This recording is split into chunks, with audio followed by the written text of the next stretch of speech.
You got it, Jen? This meeting is being recorded. Good evening, everyone, and welcome to another episode of Adoption Happy Hour brought to you by NAAP. We are the National Association of Adoptees and Parents, where it is our mission to elevate our diverse voices by promoting dialogue, understanding, and healing through education, awareness, and connections. I'm Marcie Keithley, your host for the evening, along with new president, Jennifer Falsing, and Beth Sturry, executive team leader in the Zoom room helping out tonight. So if you're joining us for the very first time, welcome, welcome. Please feel free to reach out in the chat room, say hello, what country or state you're viewing from, and how you identify in the constellation. Excuse me. We've got a few little housekeeping items and some announcements before we get started. We do like to go ahead and remind everyone that this is a public meeting with no guarantee that information or identity is confidential. Portions of this event are recorded and may be shared in our private Happy Hour group on Facebook and on our YouTube channel. So if you don't follow us on Facebook, it's Adoption Happy Hour. You definitely want to follow us there because this is where Leanne's replay of tonight's recording will be. Please remain on mute. Raise your hand on screen or the virtual hand to be recognized. You're welcome to post questions or comments in the chat. If you are experiencing a serious mental health event or suicidal thought, please contact a licensed professional or the National Suicide Prevention Lifeline by dialing 988.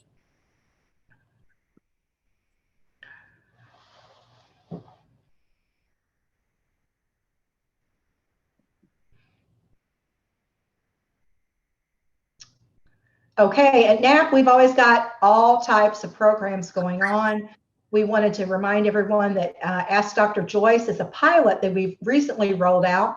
We've only had, what, 2 meetings? One, actually. One. The second one's coming up. And that is this Tuesday. I don't see it on there, but I think that's this Tuesday at 6 p.m. Yes, you're right. And again, this is a pilot. This is for adoptive parents only. We're trying to provide a safe space where they can come, and we want to have everybody on screen, and Dr. Joyce has asked for that. So we don't know if this program will continue, but it's something that we did want to offer.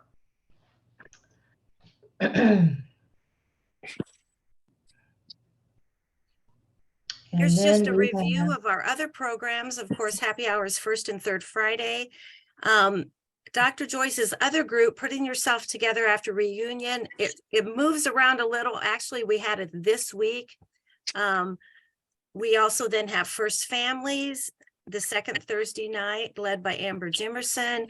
And the last Thursday of the month, Danielle Gaudet and her Self-Love Essentials for the Constellation meets. So we have something going on nearly every week of the month for you to participate in.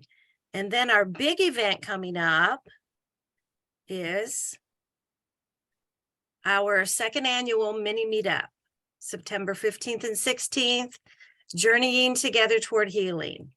We have Patricia Knight-Meyer, who will be a keynote speaker, and then we have several other folks who will be sharing personal tips and strategies that they have used in their own healing journey.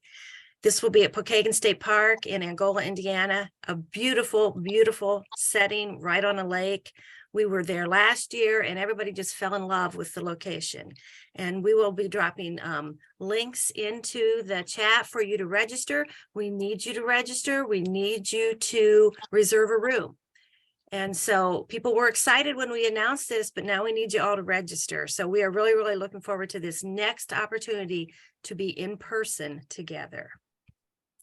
Yes, thank you, Beth. And I just want to add on to that the first one was a huge success. And we created a different type of an atmosphere. We deliberately wanted to do that outside of a classroom setting where it's workshop, workshop, speaker, speaker, workshop, workshop. So we know, and we've listened to attendees many, many times, and everybody wants to connect. They want to just get together and hang out and have a drink or sit by, a campfire and just chat. So at this beautiful state park, there's ample time and places and all these different ways to connect. And that's what we're hoping to do with each of you. So it's just a really special time, and we hope you'll join us.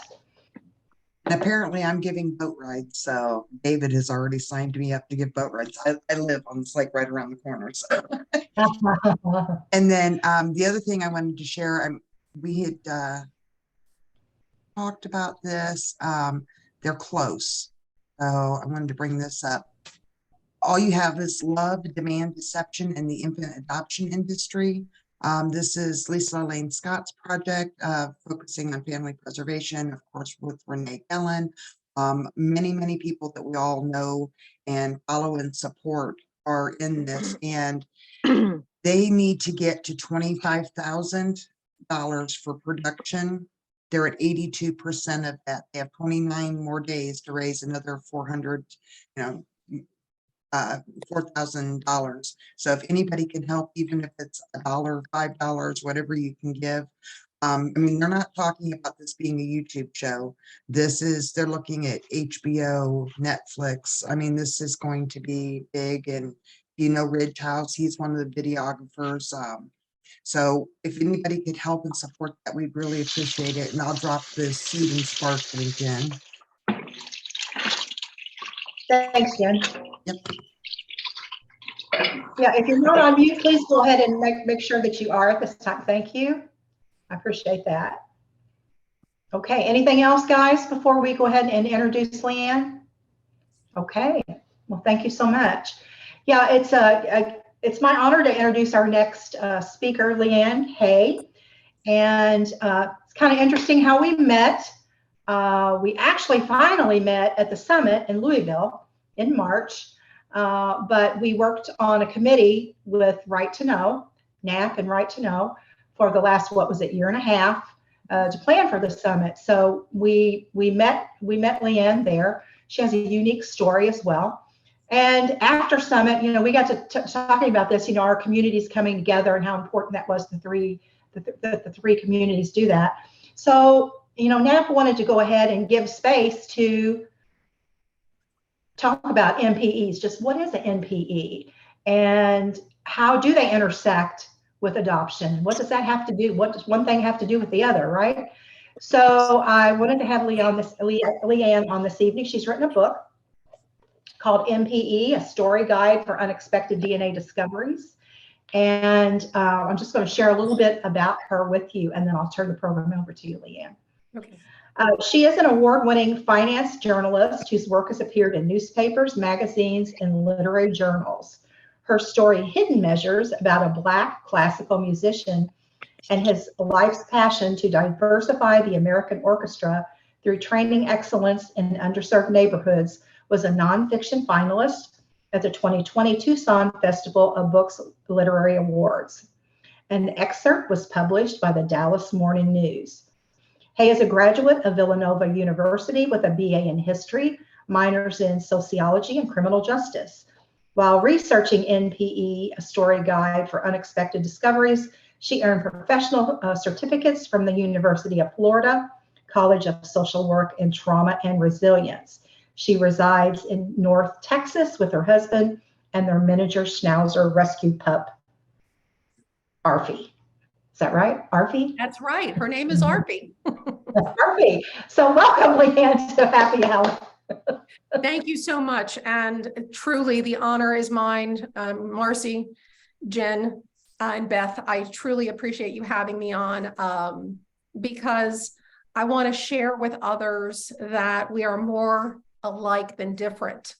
And I want to tell a little bit about my story, and hopefully some of it will resonate with all of you, because I think that we're not just, 2% of the population are adoptees, or 5% of the population are NPEs, or 3% of the population are donor conceived. I think it's all of us together are facing some of the similar challenges, sometimes shock and traumas in our lives. And whether you are adopted or a late discovery adoptee, or you are a parent, you are going through these different traumas. And I think that there are commonalities for all of us to not only support one another, but also to learn from one another. What works, what doesn't work, what can help me, how can I help others? So a little bit about my story. It's coming up on my 6th anniversary. As Marcie was saying, I'm a freelance journalist, and I took an ancestry DNA test for fun because my mother's side of the family was 100% Sicilian. It still is, as much as I can tell. And I thought, gee, half the world's armies marched through Sicily. It'd be really cool if there were some, unusual small percentages. And about 6 years ago, the two big DNA companies, Ancestry and 23andMe, were really starting to refine the data on, 1% this, 0.5% that. So I took the test, went away with my family, and really didn't, think about it until I was at work one day and got a text message saying, "Oh, your reports are in." And I'm like, "Oh, that's cool. Let's see what's going on." So fortunately, I had the presence of mind to walk out of my office into an empty hallway. And I also tell people, this is tip number 1, don't open messages from DNA companies when you're at work. No matter how positive you are about the results, just don't do it. And couldn't find, and it came back, I was looking at the ethnicities, and it talked about the Italian and what part times they would have come over here. And I'm like, okay, well, that fits. And then there was this British, Scottish, French. And I'm thinking, well, that's really weird because my dad is 100% Slovenian. And if you know about Slovenia, it's a very tiny country, and sometimes it's part of it. It was part of Italy. Sometimes it was part of Austria. Sometimes it was, everybody was all Czechoslovakia. So it's like, wow, I wonder what kind of armies march through there. That's really weird and unusual. And again, this is very early days for consumer DNA tests. And I finally figured out, that I didn't need to know what a haplogroup was, but I did need to look at what DNA matches were and people who wanted to connect. And I thought, oh, well, I'll click on this and maybe I'll recognize some names. Well, the first name on the top of the list was the son of my mentor. And my mentor had been dead a long time, 30 some odd years when this all occurred. And my mother had been dead well over 15 years. And I'm thinking to myself, why is it, how can this be? What's going on here? So what I wanted to share with you is the next part of the story and what was going through my mind at the time. So I'm going to read you a brief excerpt. During the initial weeks after my discovery, another significant issue was at play with my psyche. I didn't have any maternal relatives showing in my DNA profile. If any of you have been around long enough, you'll know that sometimes DNA match lists took a few weeks to fully populate with all the participants that had been agreed to open contact. Also, I knew that people were testing on a daily basis and results would be continually updated. So when I first saw this, even though I did have the Sicilian part of it, I couldn't find one maternal relative name that I recognized. And I knew my maternal history. But the man at the top of the list was listed as, and then again, this is 6 years ago, he was either my grandfather, my half uncle, or my half brother. Now, keep in mind, Tom, or Tommy, as I refer to him, at the time was in his late 80s, and I was 57. So it was very possible that he could have been, maybe not a grandfather, but certainly an uncle or a father to me. Again, I wasn't sure about the centimorgans and how this all worked. This was very, very new to me. But his father, my birth father, it would come to be, who I called Uncle Tom, handled private adoptions in the 1950s through the 1970s. I wondered for a few weeks whether my mother and dad had adopted me. Perhaps I was the child of one of his older children. They were 14, 24, 26, and 28 when I was born. When I asked Tommy, because I had been conversing with my half brother, uncle, whatever he was at the time, through 23andMe's email. When I asked Tommy about the possibility in a phone call, his response was, quote, "Occam's razor, do you know what that is? Before I could answer, he spouted off, Occam's razor states that the simplest solution is most likely the correct one. And that was very difficult for me to understand, because that would have meant that my mentor was 52 when I was born and my mother was 30. And they continued to work together for another 21 years. So along with realizing that my mentor, who I deeply loved, I loved him. He spent a lot of time with me. He was very good to me, was now my birth father.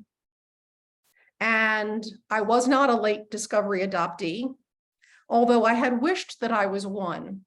And I spent a lot of time examining that, why did I want to be an LDA and not an NPE? And I think it's probably because I couldn't bear the fact that a man who I loved and respected and my own mother had carried on for a long, long time, some type of a relationship. Whether they were like, sometimes old lovers stay friends. Sometimes old lovers have arguments. I don't know, but I know for sure she worked for him for 21 years after I was born, and until he had a stroke and then retired. So when I started journaling and putting my feelings out there about, how did I feel when I thought I was possibly a late discovery adoptee? How did I feel as an NPE, finding out that my dad wasn't my biological father? What I realized was that I had composed lots of lists. I'm a list person. And I found that, what did this mean for my medical history? And I'll bet you there are a lot of you out there who have wondered about your medical history. Or was the correct medical history passed on to you? For the first parents that are listening tonight, you left behind information. Was it given or was it lost? The separation from a biological parent. But in my situation, it was a relationship that was in full view of my dad, who raised me, and my mother, who promoted it.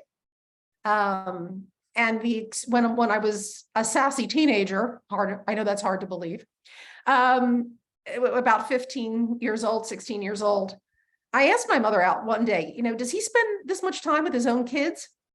And she said, well, you and him have a lot in common, and he's taken an interest in you. And I know that there are things that it just seems that the two of you like to enjoy. And so it's good that you two have these things in common and can, spend time with each other. He gave me, lots of feedback. Neither of my parents went to college.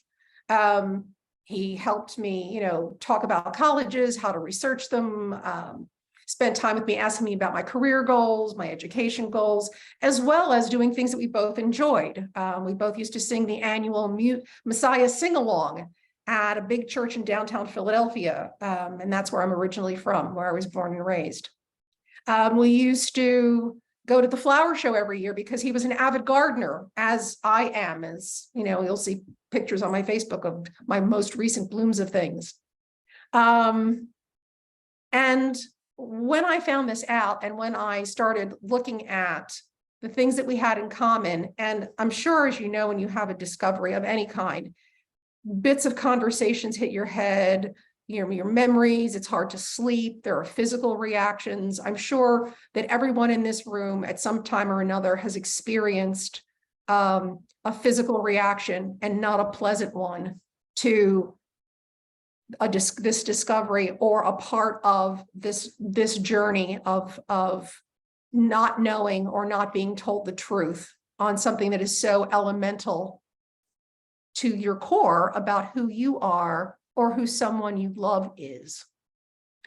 So while I was doing this, I was also looking furiously for some kind of support from somewhere. I turned to my therapist, who fortunately was very candid and empathetic with me, and said right up front, I've never had someone like you come into my practice, but I am familiar with, adult adopted people who find out later in life what their challenges are, what their traumas are, what information they're looking for, what this does to them in their lives, and their need for information as well as the truth. And consistency in understanding their culture, their ethnicities, which we've all been denied, not because of anything that we've done or not because we haven't been good enough, but because some organization, some government agency, some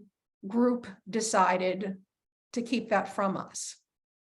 What's interesting is some of you may know Cindy Olson McKay, and she is an adoptee in York, Pennsylvania.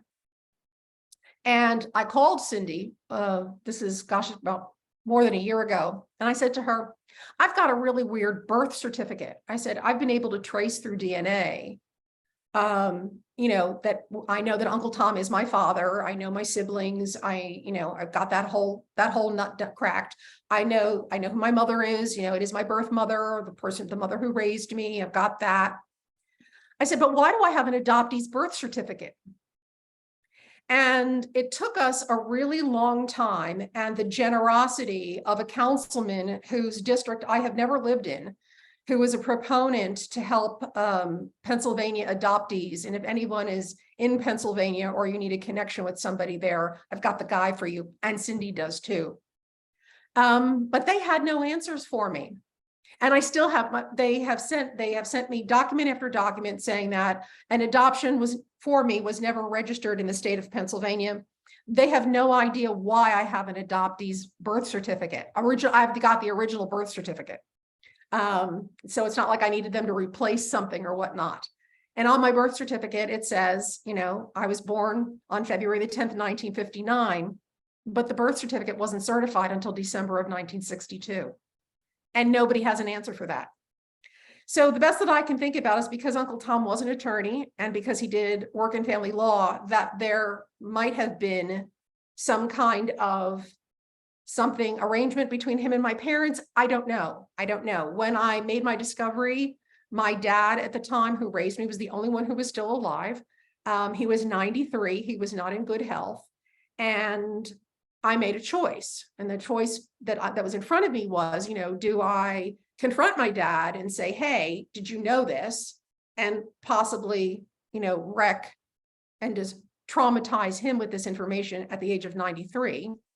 Or if I tell him and he says, oh yeah, we thought that it was best, I knew I would be very, very angry, very, very angry in a very ugly way. And it's good to have a little bit of self-knowledge when you're considering making these choices. Or I could just take one for the team and kind of let it go, as Elsa says, and not really know whether he knew or he didn't know. Because what I can say is that he was a good dad. He had his shortcomings. He was not an involved dad in a lot of things that I did with Uncle Tom, like going out celebrating getting my driver's license, was something that I never did with my dad, who taught me how to drive. So kind of weird in there. Kind of weird why, I said to my husband, I said, if my boss came and said to you, I want to take your 16-year-old daughter out for dinner to celebrate her getting her driver's license, would that fly with you? And he said, no, it certainly would not. So I don't know whether there was an arrangement or an understanding there, but what I want to convey to you as being in the greater misattributed parent community that we all share is that sometimes patience and good self-care can help you make a difficult decision, one that you will be proud to live with. My dad died 3 years ago, and I still, if I had to do it all over again, I would do exactly what I did, and I am comfortable with the decision that I made. By the same token, there are other people that are not comfortable with that, and I think it's really important as a community that we support one another in everyone having to make the decision that is uniquely theirs alone. Nobody knows my, situation. Nobody knows your situation, the personalities, the health issues, the backstory, the stuff that comes along with all of this. And that certainly is brought to the top when a discovery like this is made, when one of us learns that a biological parent is not the person who we thought they were, and is in fact someone that we really, never celebrated a birthday with, never worshiped with, if that's a component of your life, never had turkey with over Thanksgiving. And you can't replace those lost years. So I feel deep compassion and empathy for all of us, because I know from personal experience that none of us will ever get that time back. Right now, I was raised an only child. I have 5 siblings. My oldest brother, Tommy, is just turned 92. He's a stinker. From what I understand from my other siblings, he's a stinker to them too. And because my youngest brother, John, developed a relationship with me and his family and his wife and his kids and my husband, and I just visited him a couple of weeks ago. Tommy no longer talks to his youngest brother, John. And that's a choice that he's made, which to me is very sad, but people will make sad decisions. I believe that in our discoveries, we have a choice of love being multiplied and not divided. And I also believe that we also have the right to know our medical history. We have the right to know our ethnicity, our culture, and something about our past. One of my favorite quotes is by Bill Griffith, who you might know. He was a longtime finance reporter for CNBC. If you've ever had financial news on, especially in the late 80s, 90s, and 2000s, you would have heard Bill during the day. And his quote, he's also a genealogist, and he found out that he was an NPE.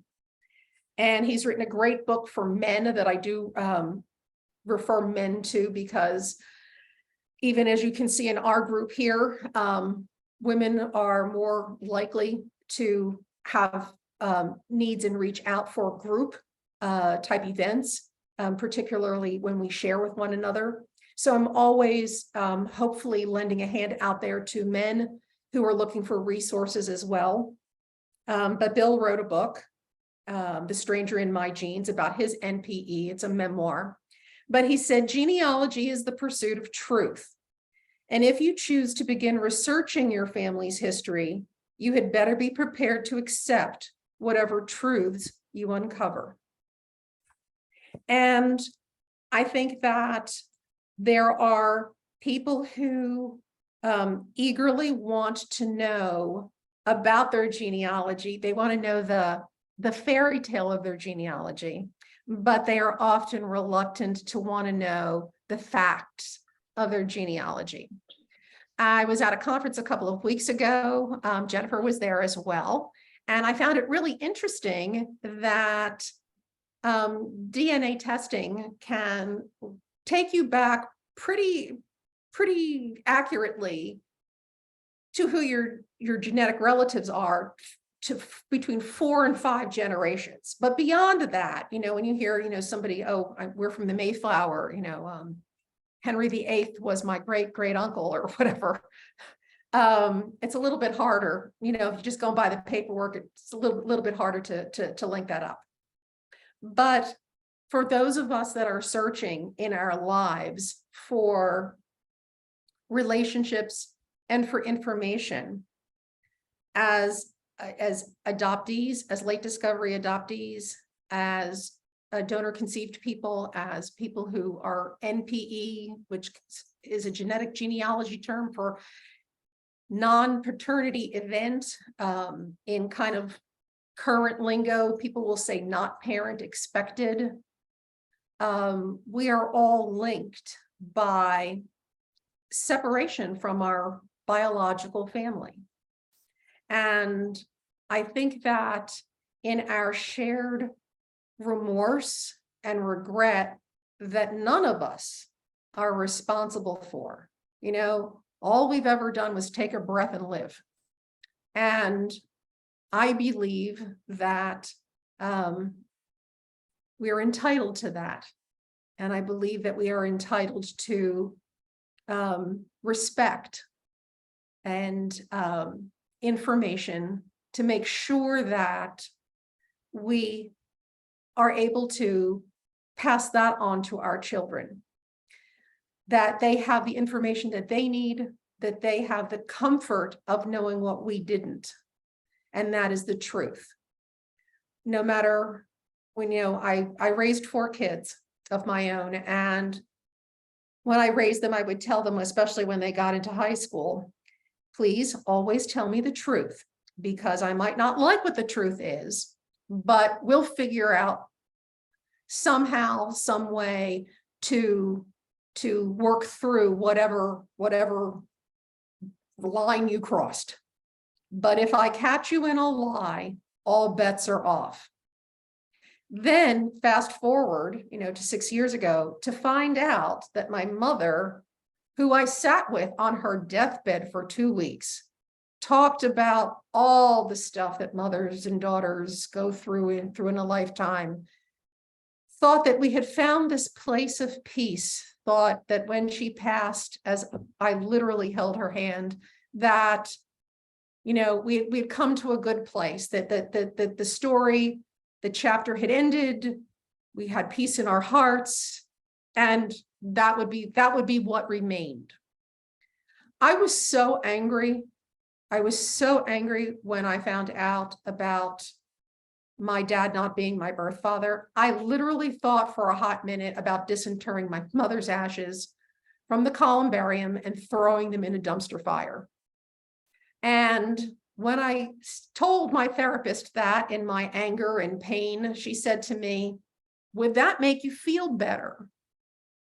And I sat and I thought about it for a few minutes, and I said to her, "No, it wouldn't make me feel better." And the whole goal was to find a place and a way to understand that would make me feel better.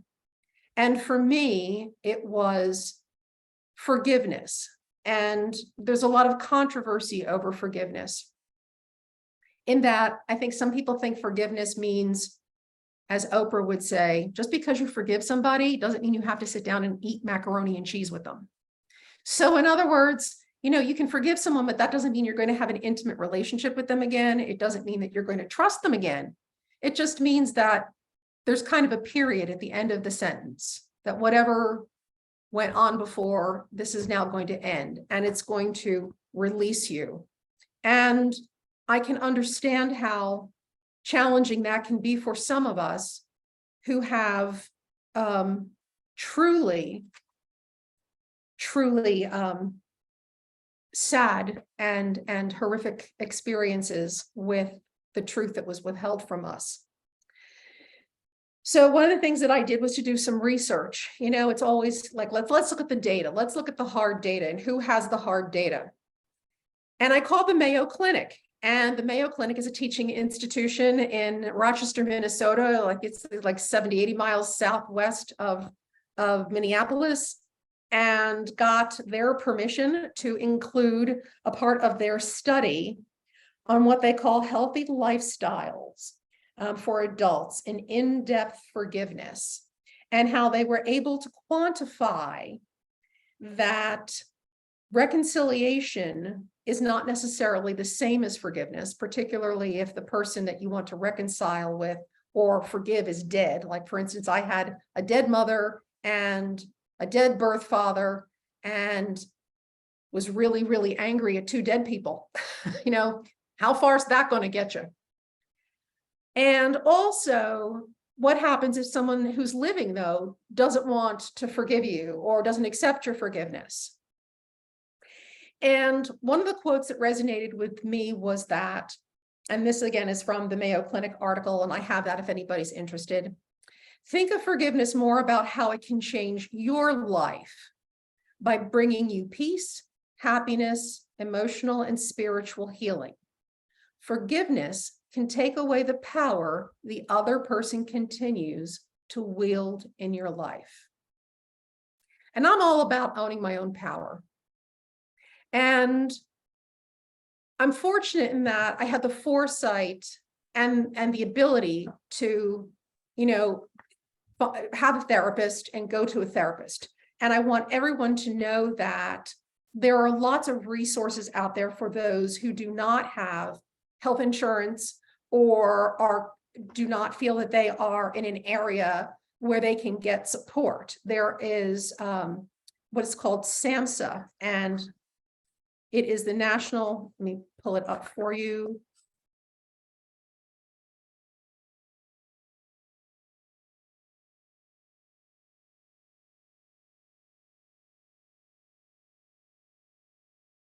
Substance Abuse and Mental Health Administration Services. There's an 800 number, 800-662-4347.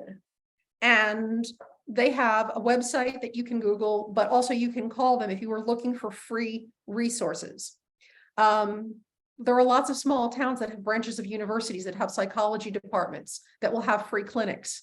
There are houses of worship that offer mental health clinics that are non-denominational. I mean, it may be supported by a church or a temple, but the actual counseling that is done in a non-religious way.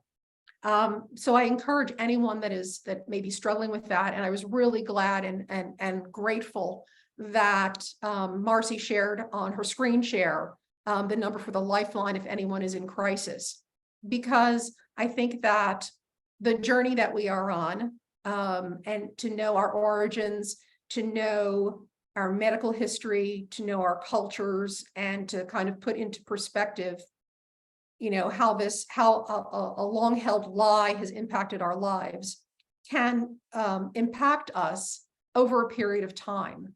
And there may be something, I think the mental health phrase is a trigger.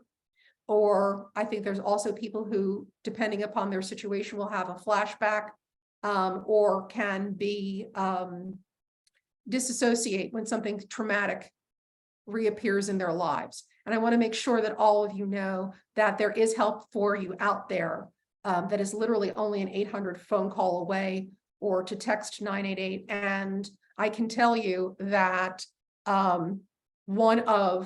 someone I was very close to in my family, and thank God he's doing great, was in a crisis at one time.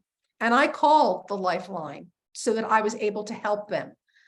There's a lot of thought out there that the Lifeline is just for the person who is in crisis. It is not. It is for people who are supporting those people, love those people, have friendships with those people, work with those people. And I think particularly in our community, of whether you're an adoptee, an NPE, or a donor-conceived person, a DCP, that there can be times, articles, stupid emails from DNA companies about the happiness and the joy you will get from spending $99 with them, that can be difficult. So it's important for you to know, and I hope to kind of keep that in the back of your mind, that there is support out there, regardless of whether you have insurance or an ability to pay. And there are a lot of clinics and community organizations that have free mental health facilities, as well as practitioners that do this also as a part of their training and are overseen by licensed professionals. So, in conclusion, before we open this up for questions and discussion, I think it's important I want all adoptees to know that you're not alone in these feelings that you have that I share with you as an NPE.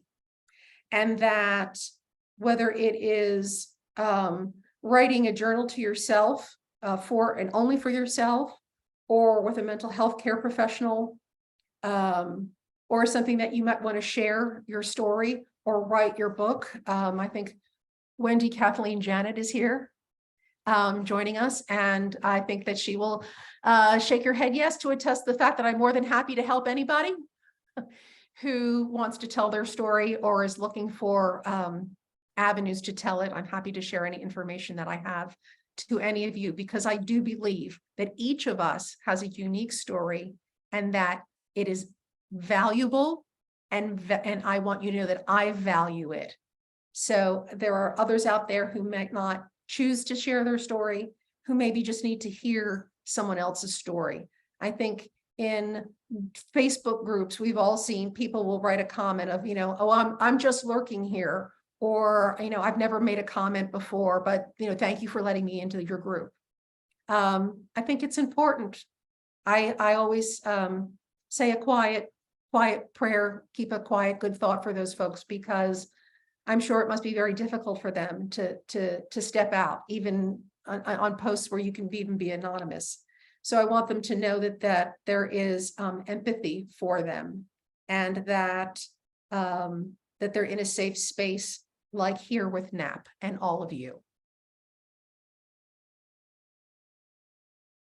Thank you so much, Leanne. I really appreciate that. And, you've shared a lot of really good information, and I want to piggyback off something you said too. And it all comes back to, first of all, we're all in our different walks. We're all in our separate walks, and we have different levels of understanding. And it's just really important that you just start out where you are, like right here in this group, okay? That you can find a place that you feel safe, and that you can share your story or just listen to others. Maybe it's just, like I said, it's just a support group. Maybe it's a book, maybe it's a podcast. Maybe you're one that likes to go and hear people speak. It could be conferences. It could be a class that you take. But we're all about community. We say this over and over and over again, and I think, we'll continue to say it. When we come together and connect in community, we can all find a space. We can all find a home, and we can continue our healing journey. So I think that's really important. So anyway, again, I want to thank you. And again, Leanne's book, you can see it in the back here in her office as well. It's called A Story Guide for Unexpected DNA Discoveries. I know that's on Amazon, correct, Leanne? Yes, it is. And a portion of all of my books a portion of the net of the publishers take their pound of flesh, but a portion also goes every year, and for different holidays. I support DNA Angels, which is a search angel group which works with adoptees. They have a special group that works with Amerasian children, adults that are looking for their American GI fathers in this country. There are, they work with donor conceived people and also with NPEs that are looking to find their birth parents, which they do for no fee. So I do support them financially, and do recommend them as a search angel organization that is legitimate, as well as has over 5,000 solved cases at this point in time. Yeah, we were fortunate at Summit to meet all of the beautiful ladies, the DNA Angels at Summit in Louisville, and that was quite the treat. But yeah. So okay, with that, I would like to open it up to questions from our attendees. I know if you do have a question, I think Randall's going to kick us off. Yes, please raise your virtual hand, or feel free to make a comment or reach out to us. Randall, what's your question for Leanne? I actually have two things. One is I also have, I have found out that I have ancestors in Croatia and Slovenia. And I'm trying to figure out how I could research those. And then the second thing I want to put out here is I'm involved with the National Coalition for Adoptees, and they have combined with Baylor University to do a survey for all adoptees, and they're looking to try to make changes throughout the United States to improve the way they deal with adoptees. I have put in a link earlier today, but when I get off of here, I will put in all the information on it so people could see it. But I really encourage the adoptees to take that survey. And then that's all I have. But yeah, and I am interested, how do I research Croatia and Slovenia? Unfortunately, I can't answer that question for you. I am not a genealogist. Again, I have no contact as far as that is concerned. I would certainly, I don't know. Slovenia is such a tiny country. I don't know even whether DNA testing is legal over there. There's a website that you can go to, dnageek.com. I'll put it in the chat. And she keeps track of where in the world DNA tests are taken, or whether legal or whether not legal, and what information they will give you or won't give you.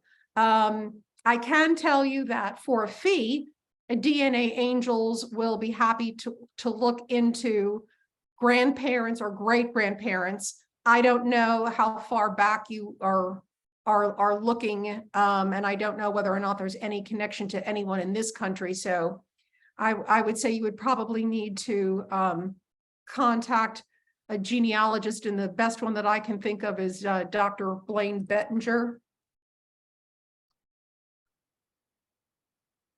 And I don't know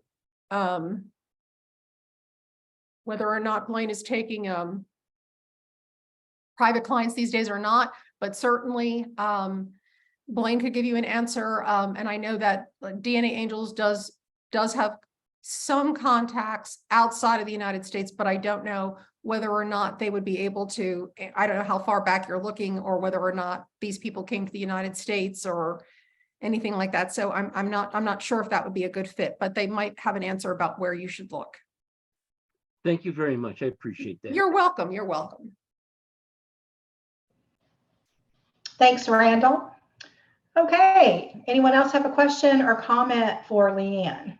I'm going to pick a couple up out of the chat. Leanne, thank you for sharing your email, but they also wanted to know if you had information on the Pennsylvania attorney.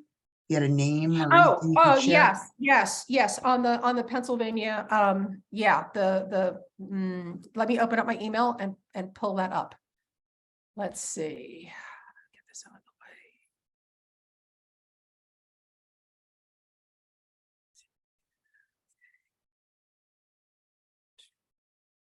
And he is a city councilman. He is, excuse me, he's in the Pennsylvania House of Representatives. He is a local representative. Let me.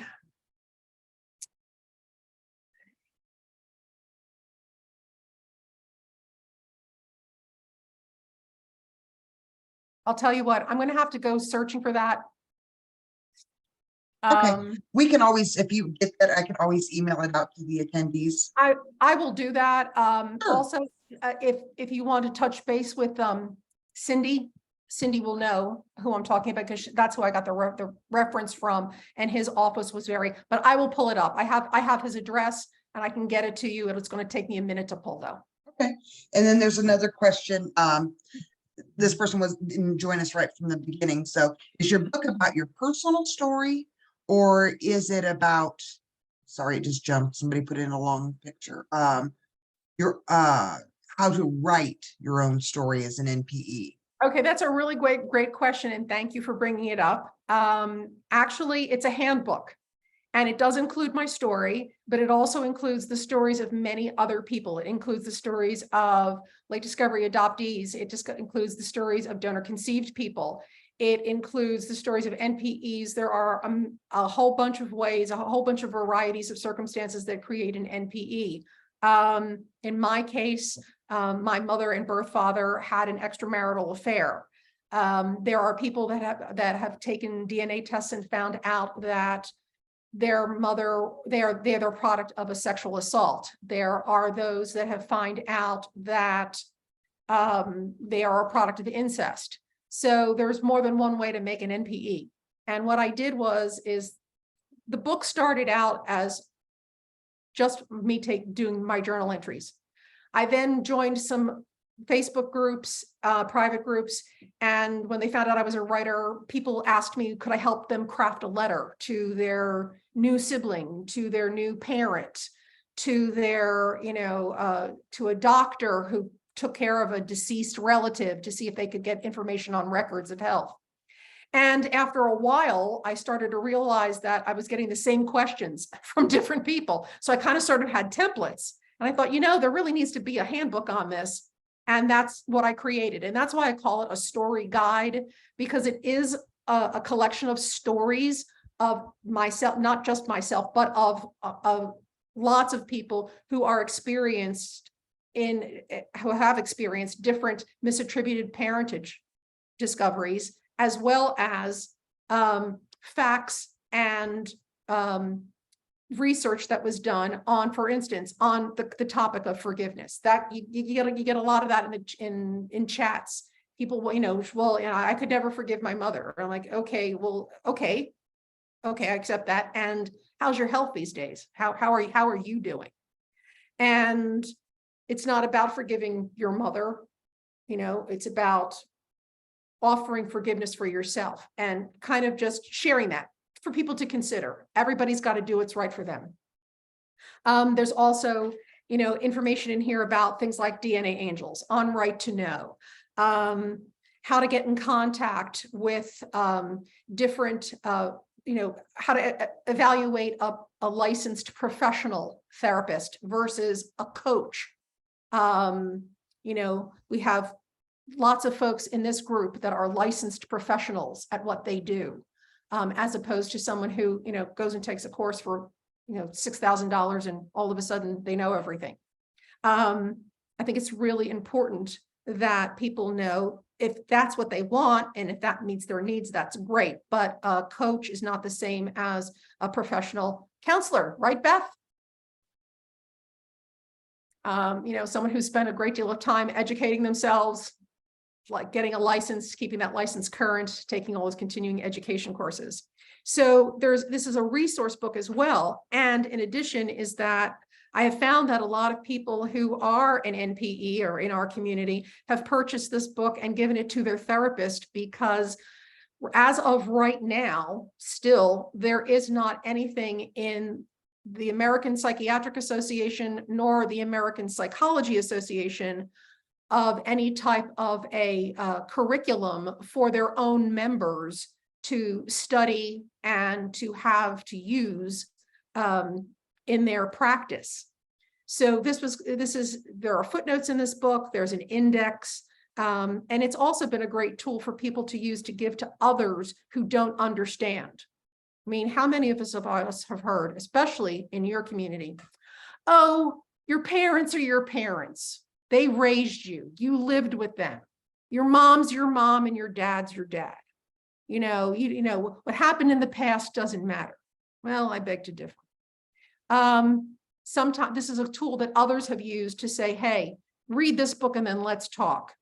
And it has been a tool that has opened the eyes of and minds, and in many cases, hearts of people who can't understand what the big deal is. What's the big deal? How many of us have heard that? What's the big deal?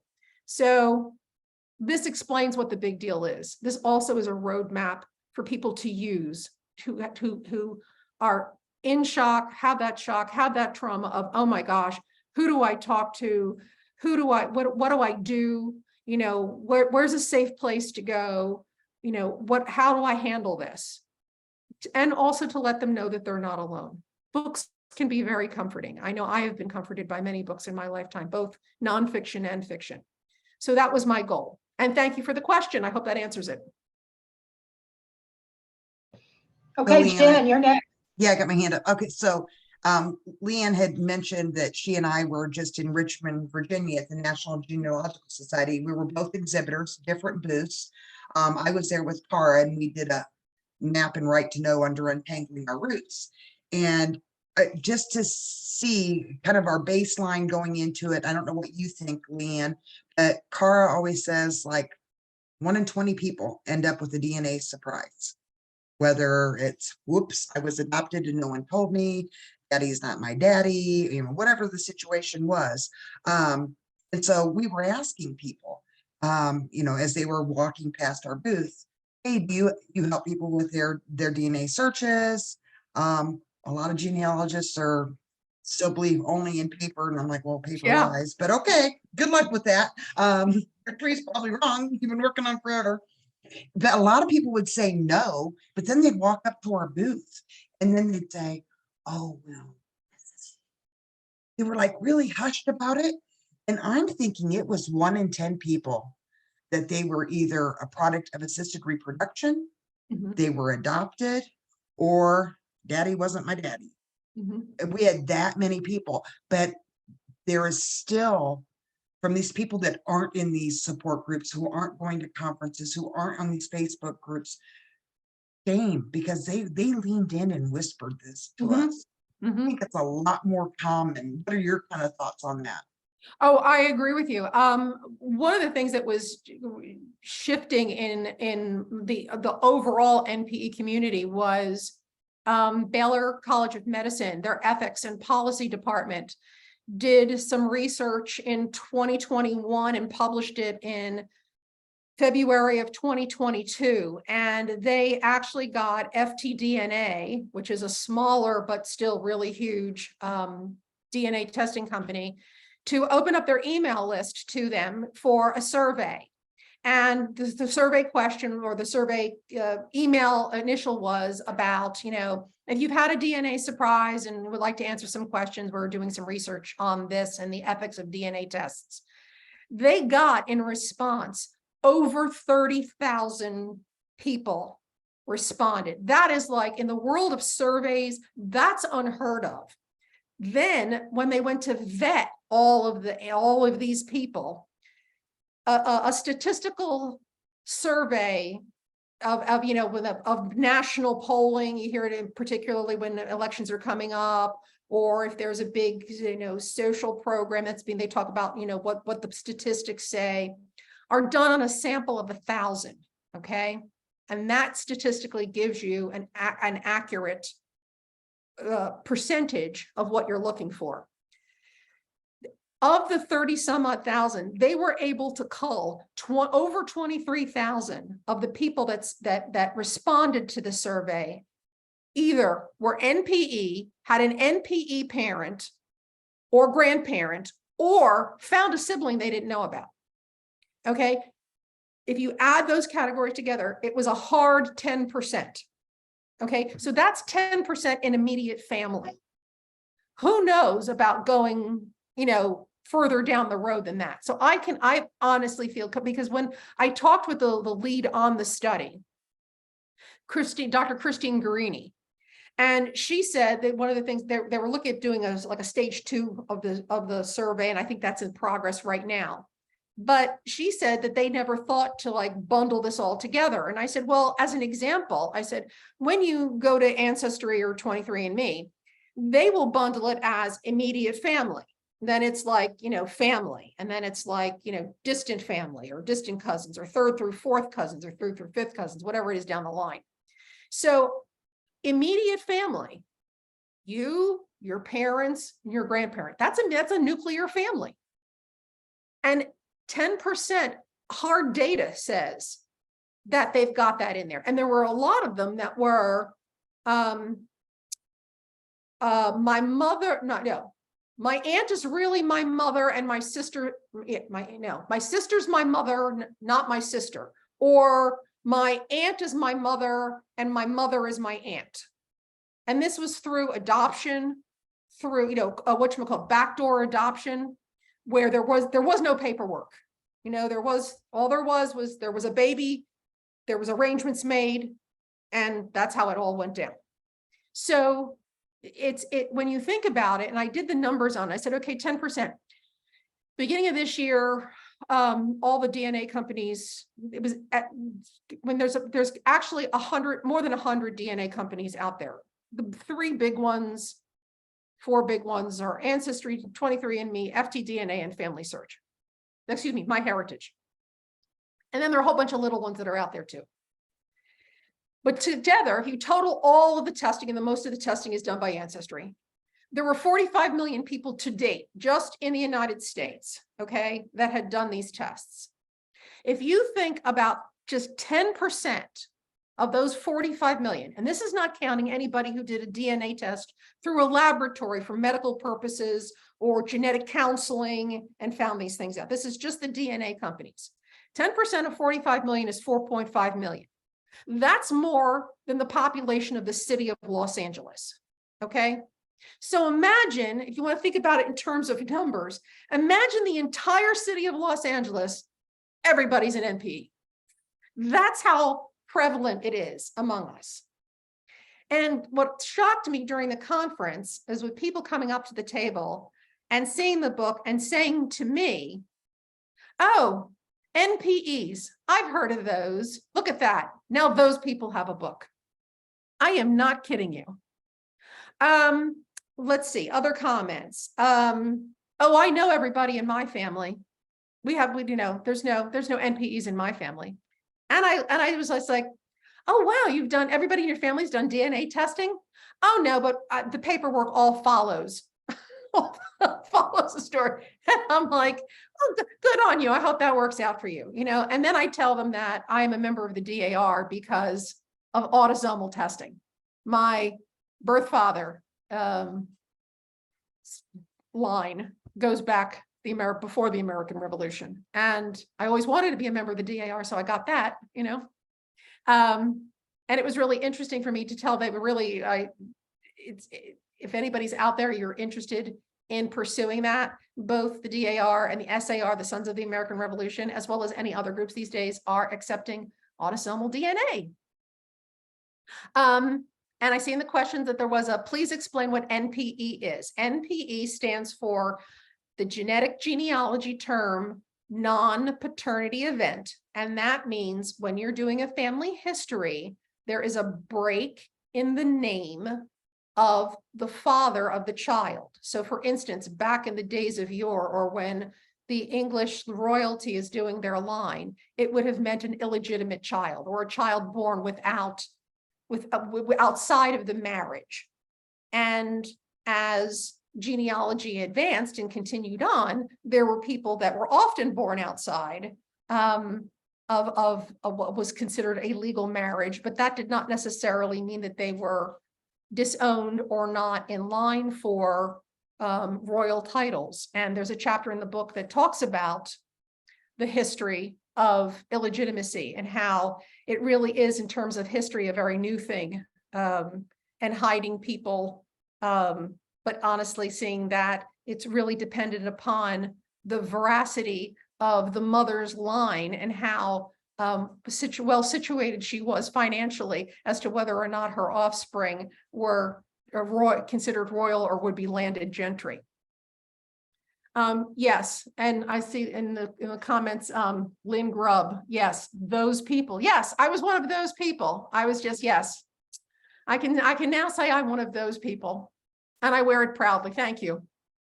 You know, that's funny. So you've got to call those people the National Genealogical Society. Yep. Now we are talking quite elderly people, okay, that came up and said this to me.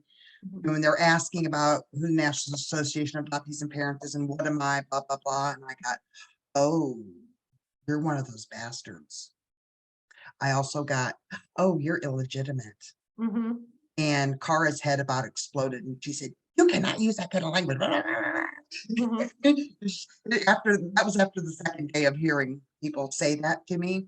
I'm telling you, if you people have it in you, join your local genealogical societies.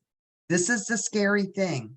These are the people that are finding these DNA surprises, and they're the first person to have contact with this person.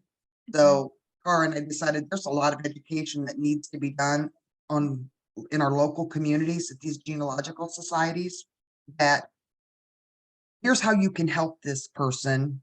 And at a certain point, then you turn it over. If you can't figure out the DNA, you don't want to figure out the DNA, recommend a Best Fury. CB was on here, you know, DNA Angels. Pass them off to a nonprofit group that works with these types of individuals to help them. Don't call them those people and a bastard and illegitimate. Oh, there's so much education that needs to be done. Mm-hmm. I also like to remind people that William the Conqueror was a bastard too. So, didn't seem to impact the royal family these days. They seem to be doing pretty good with it all. So.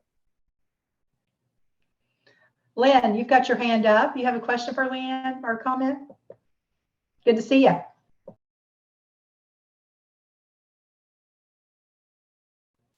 Can't hear. Can't hear you, Lynn. Lynn, you're on mute.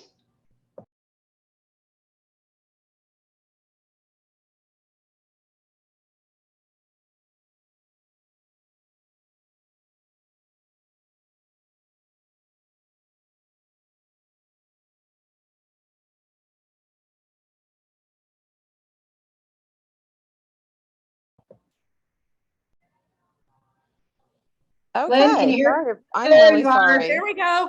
I could not get to the microphone for whatever reason.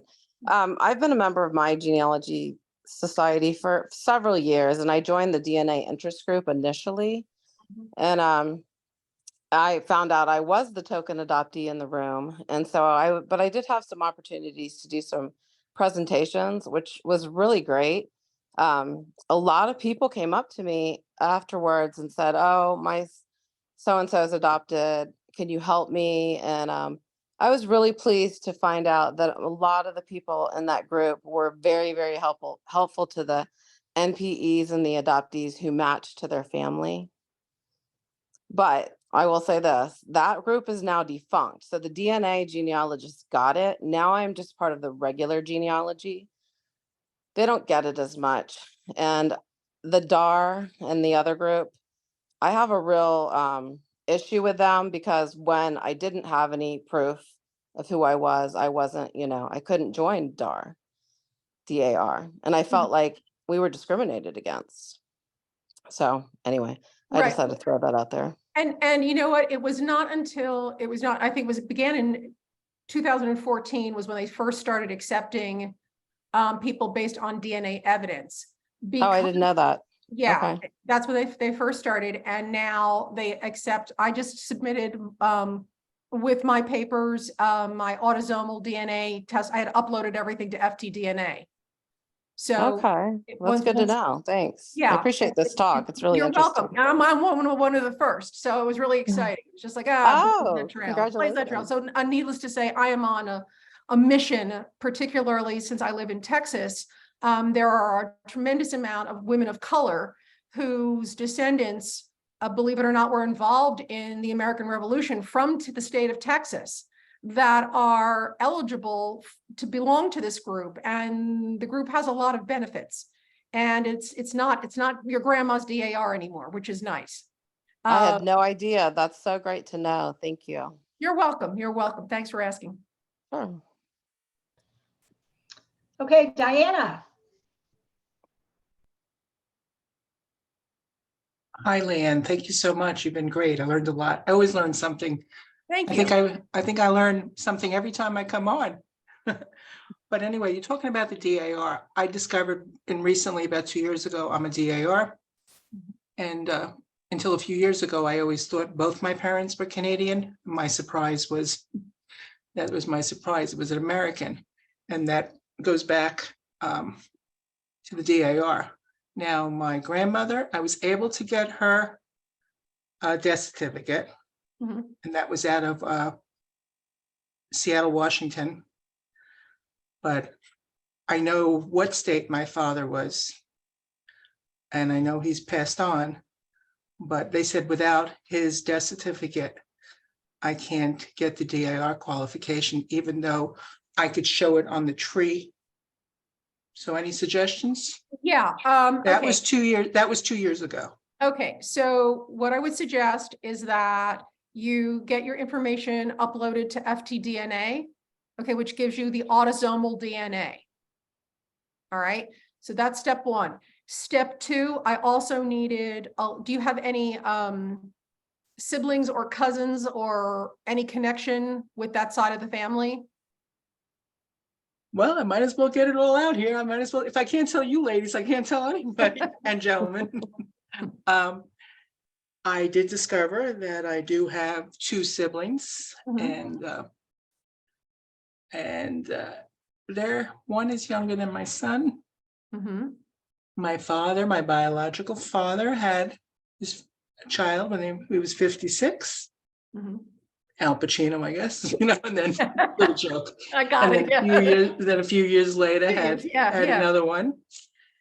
And so when he was with my mother in the mid-50s, that's another thing to be determined what year, because of all the different birth certificates. They dated, and they dated for, I found out, for quite some time. He didn't even know their mother. He didn't get married, this man, until 1981. Mhm. That was his first time he ever got married, 1981.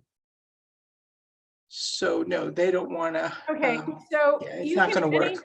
yeah, these days, I have about an uncle. I have an uncle that I met. yeah, that would and be he's a- great. That's perfect. He's a half uncle. Does that count? Half Yeah, uncle? yeah, absolutely, absolutely. Because when I had my autosomal DNA, they asked for a letter from my brother John, who was just very briefly saying, yes, we do this. She is who she says she is. We do share DNA. And, do you attest that this is true? And he said, yes, it is true. And the reports that she are submitting is true. So once you have the autosomal DNA, it's just showing the tree is not enough. Okay. I understand. Right. Okay. So you need that.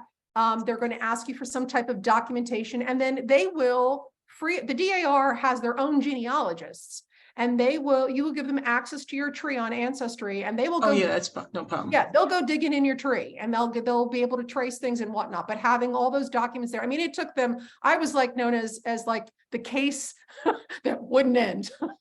I mean, it literally. Yeah, and I don't know, because it was South Carolina, they Right, wouldn't. mine was North Carolina.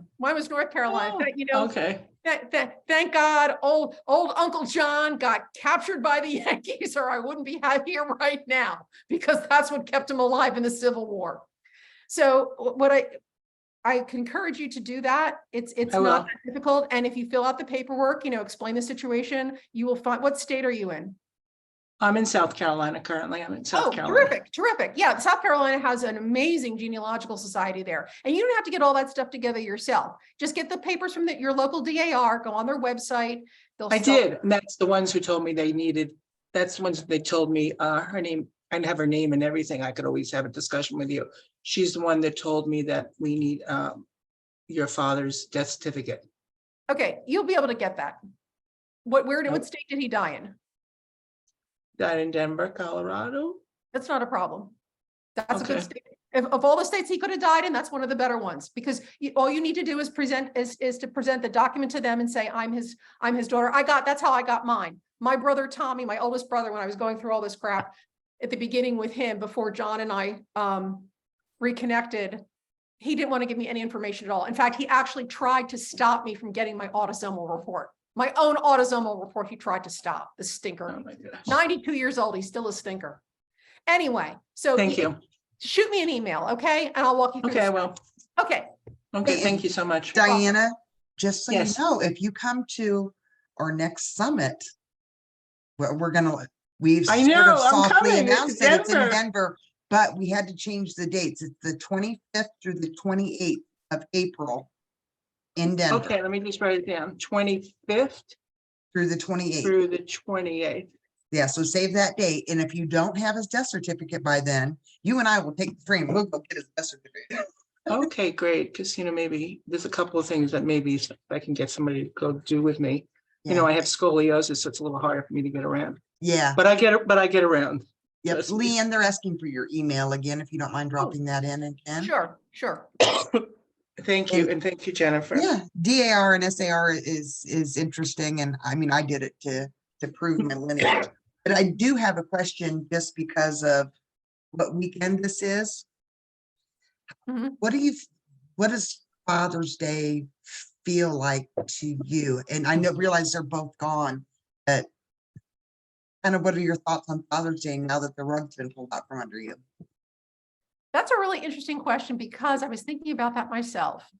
And I have a private Facebook page, and I also have a public Leeanne R author page.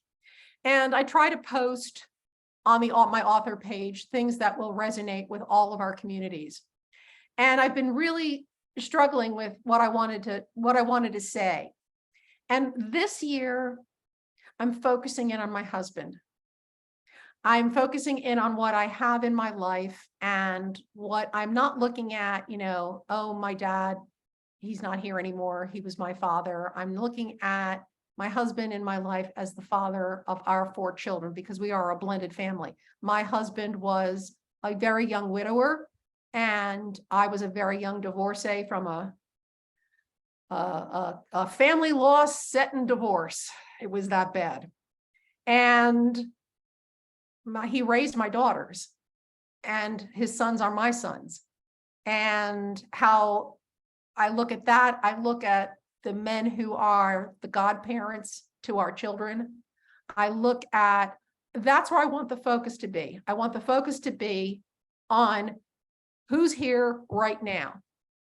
Who's here, whether it's a coach, whether it's a kid's Sunday school teacher, whether it's a minister, whether it's, the crossing guard, whoever, if you're a man and you're standing up for a child, baby, that's who I'm celebrating this Father's Day.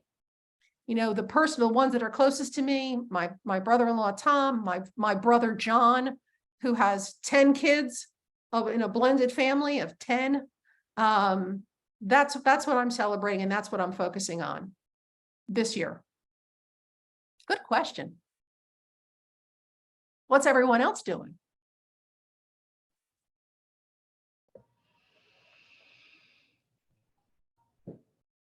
Anybody? Hey, am I on? This is Chris. Oh, I don't know what you can see. Not very much. Anyway, okay. Oh, here we go.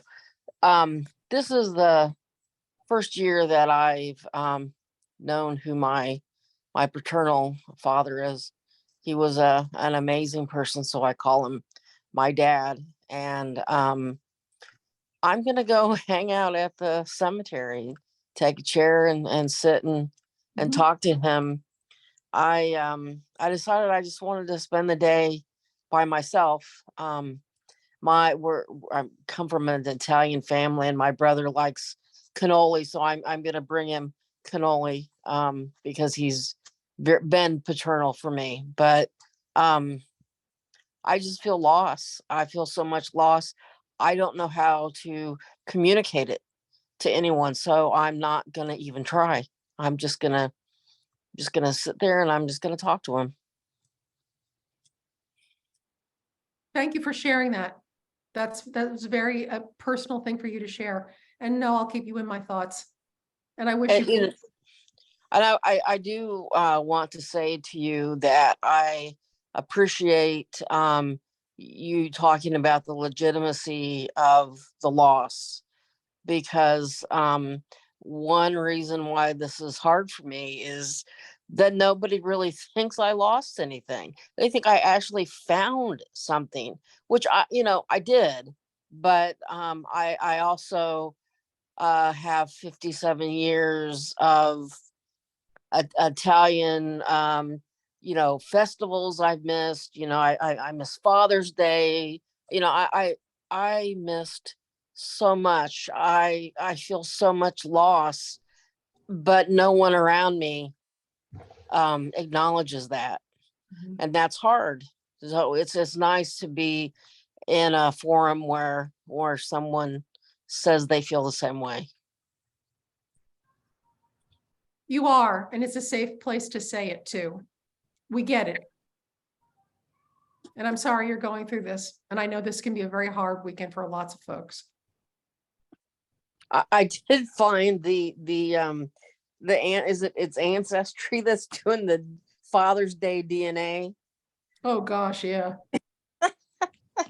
I mean, do they have to have some knowledge that I don't know, that this is a little, I mean, is it just that they're finding a way to try to make money, or do you think it's like some sick joke? I think it's all about the money. They're a public, they're a company, and that's their source. There's seasons. It will be sibling season again. I remind everybody, when you see these DNA tests come out for Father's Day and Mother's Day in 6 to 8 weeks, it will be sibling season again. and sibling season will hit about the end of the summertime. And then there'll be sibling season again, because you'll have all the fall things leading up to the holiday, and Thanksgiving with your family, and all those wonderful memories and whatnot, and take a DNA test to learn about what your family did at Thanksgiving 100 years ago, and you'll find out things, new siblings will pop up, and Christmas is the big sibling season. But yes, Now, the summer does- sibling season is about to be upon us again. I mean, do you become aware that this is occurring? I mean, I'm sure that Kara would get something through her hotline, but I mean, is that something that you experience, that you know that people are getting, new siblings?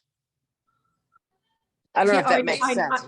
Yeah, I understand what you're saying. And Yeah. yes, I do know that every time there is an increase in sales in DNA, consumer DNA testing kits, that there will be a solid 10% of people who will find an NPE. Either they are, or their parent is, or a grandparent, or they find an unknown sibling. So, when we're talking about the testing that Baylor College of Medicine did in their ethics and policy research group. Yeah, I do have a question about my status. I am adopted. When I got my original birth certificate, there was a man, Bob Bath, listed. But then I found out that he wasn't my dad, that my dad was Paul Page. So there was about a 4-year period where I thought somebody else was my paternal father. Can I claim the NPE status? We Can will I be take both? anyone that wants to join. Absolutely, anybody that wants to join us, I am more than welcoming you in with a heartfelt hug here, with a heartfelt hug. Absolutely, as I wanted, as I can appreciate, being truly thinking for 3 weeks that I was a late discovery adoptee. I really believed that. I really believed it, because there was nothing on my maternal line, and then it started to populate. But that doesn't happen anymore, because they've refined the testing. But yeah, I can understand that. So yes, absolutely. Thank you, Chris. We appreciate you sharing this evening. And thanks for coming on. We're going to go ahead and now move on to Randall. Randall, I think we've got time for one more question or comment before we close out for the evening. So I just had a comment. You were asking what we're doing for Father's Day. I've been working on a book that I'm going to give my daughter and each of my 3 grandsons, that show the actual lineage of my line, not only my biological lineage, but also my adopted lineage, because they have no idea about any of that. Thank you. thanks, Randall. Okay. Jen, Beth, do we have any other announcements before I go into close? I have a Either one picture of you? about the next one, if you would like me to share Yes, that. please. Our next happy hour on July 7th, we will be hosting Carlene, the author of Junkyard Girl.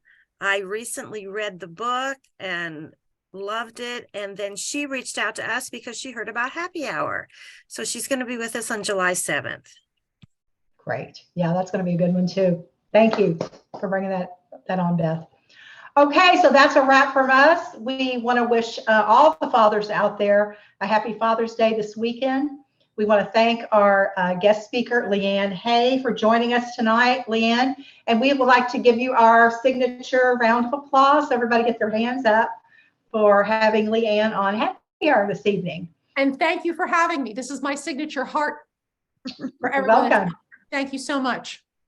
And remember, the replay will be on our Adoption Happy Hour Facebook group, and we'll post that very shortly, so you can listen to the replay. And Great. again, everybody I'll have my socials for you too. Great. Everybody have a great Father's Day weekend. And again, we will see you on July 7th at 7 p.m. Eastern Standard Time. Okay. Thank you, everybody. Thank you. Good night. Night.